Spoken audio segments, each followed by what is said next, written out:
Support for Flying Valiant Builds is brought to you by 1st and 64th Customs on YouTube, where no diecast is safe. Video Geek Productions, all business, all geek. Brian Smith YouTube channel, clever schemes for fun and profit. A generous grant from the Jonathan Von Esch Foundation, and from support from viewers like you. Please like, share, and subscribe. Alright, Keith, someone told me it's your birthday, and they told me you like Chevelles. Well, lucky for you, I've got one I want to beat up.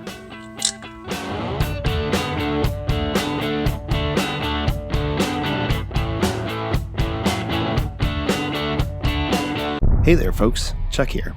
Well, here we are, episode 15 of what was originally supposed to be a 13-episode season. Never let it be said that I don't love a good overkill. These first 15 builds have been a lot of fun, and I've tried something new each time, and it's been fantastic having you come along for the ride.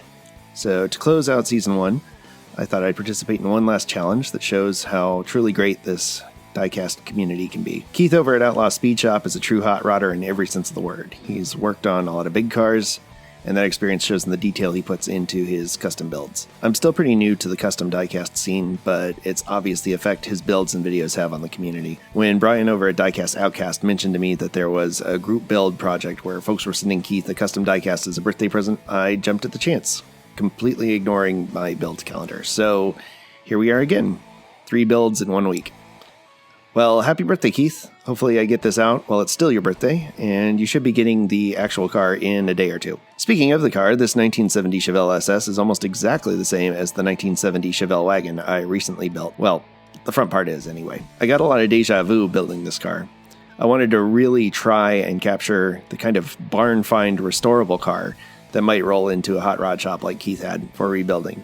Luckily, the internet well of inspiration delivered in the form of this Hot Rod Magazine article about a barn find 1970 Chevelle SS. I absolutely loved the wear and patina on this car, so I decided for this build I'd try to replicate an actual car as close as possible. I'll link to the photo gallery in the description below. Check it out and let me know in the comments how well I did. Ready? Punch that subscribe button and let's boogie.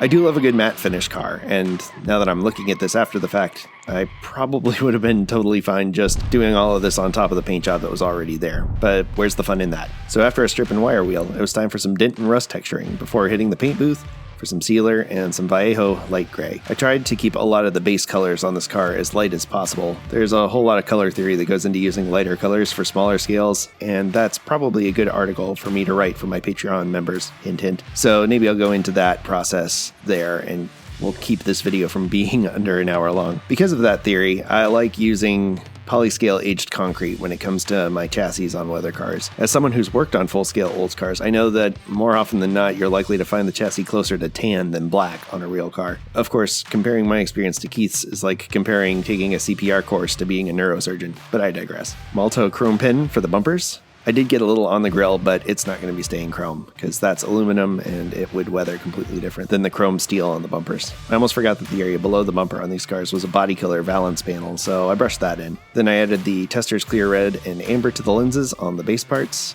I used polyscale tarnished black to fill in the trim accents that would normally be black on a factory fresh Chevelle. Then MSP tarnished steel for the grille. It does a good job of simulating the dulled aluminum finish that would be on a real weathered grille. The beauty and tragedy of this scale is that usually one drop of paint is too much, so I oddly find myself lamenting the waste of a drop of paint. So I brushed a few accents onto the parts that would be metallic on the base, and this ended up paying off later. AK Interactive Engine Grime was my first wash for the base. You can really see where starting light pays off here, as it creates some excellent contrasting shades for the base color to show through. I wanted to go further though, so I broke out another Patreon supplied weathering set. This is the AK Interactive kit for landing gear. I am so excited to have these supplies in my arsenal now, and I'm so grateful to my patrons for helping make this happen. First, shafts and bearing grease for all the greasy buildup spots you find under an old car, like the rear axle pinion, the drive shaft U-joints, the transmission, like a leaking rear main seal, etc. This creates nice pockets of glossy grime where you'd find them on an old car. Next, landing gear wash. I loved this one. It was a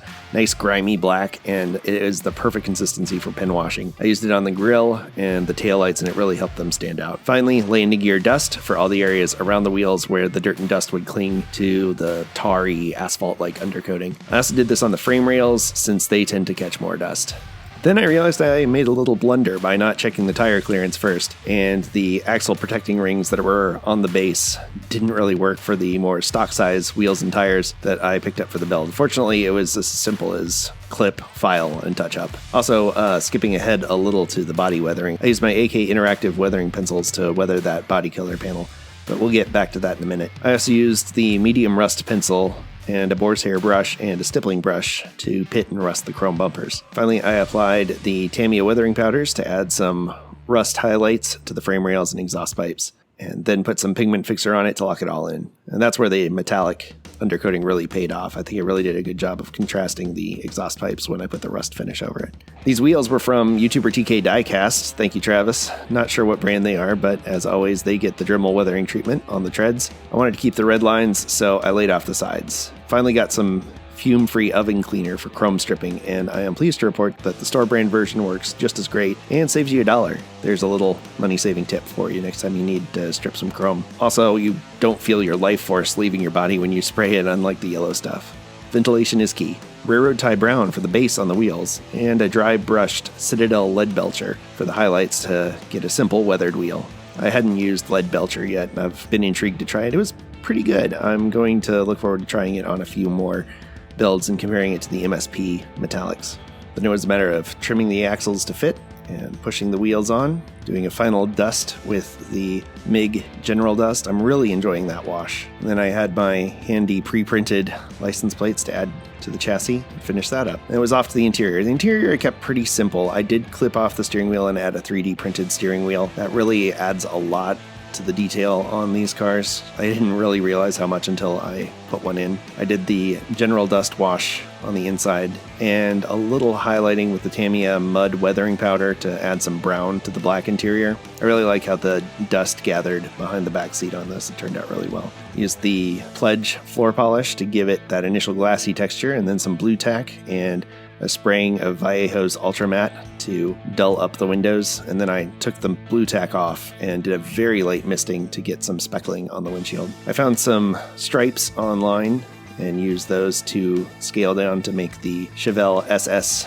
decals and the stripes. I used some microsol to help it fit. It ate up the decal a little bit, but that ended up not being a big deal, as you'll see later. Then once they were dry, I sealed it with a little more Ultra Matte. Then it was time to go over the body panels with the ultrafine Sharpie in brown and cover the areas I don't want to be seen under the chassis and under the roof with Polyscale Grimy Black.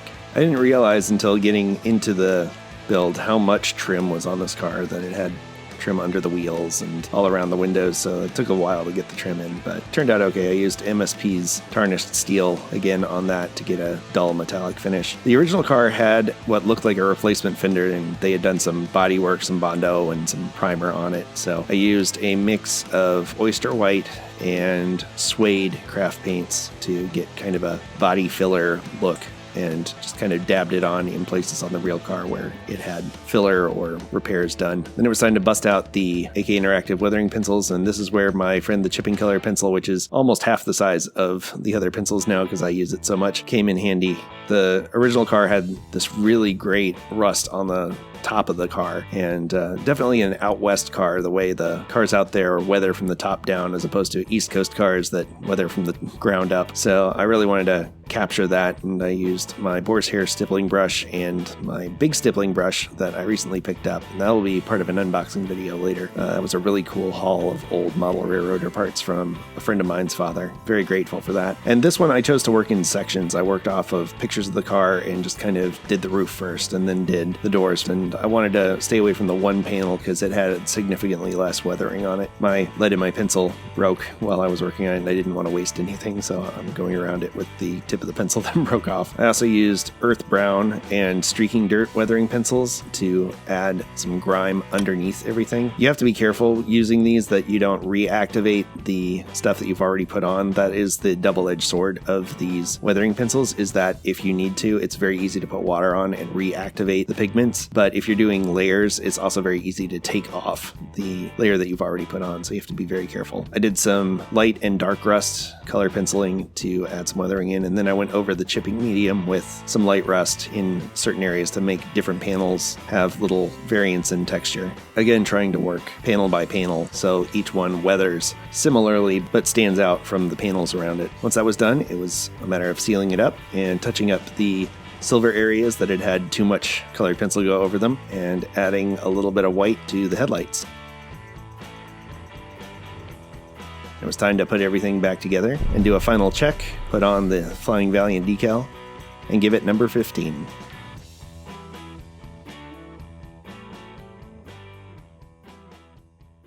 So there it is, the last episode of Season 1. Here's what we started out with, a matte finish gray 1970 Chevelle from the Fast and Furious 5-pack, and here's what we ended up with, a barn find Chevelle, ready for restoration if it finds the right Outlaw. So once again, happy birthday, Keith. I really appreciate the opportunity to participate in this, and hopefully you enjoy having a weathered vehicle in your collection. It was a lot of fun to work on this. I can't wait to see what the other folks did. So as we're wrapping up here, I want to thank everyone once again for joining me on the first round. I'm going to take a few weeks off here to rest and recuperate because I'm very, very tired, and I'll have some stuff that'll come up on the channel, and there will be stuff on my Patreon page for folks to enjoy. So be sure to check those places out. You can follow my stuff over at flyingvaliant.com if you want to know more about how to support the channel. Speaking of which, I would like to give a shout out to my other patrons. You saw my Bandit level patrons at the beginning of the video, but my Rockford level patrons are Mid-Island Custom Diecast. Thank you, Evan, as always, for supporting the show. My amazing wife, Carolyn, who is an amazing supporter, partner,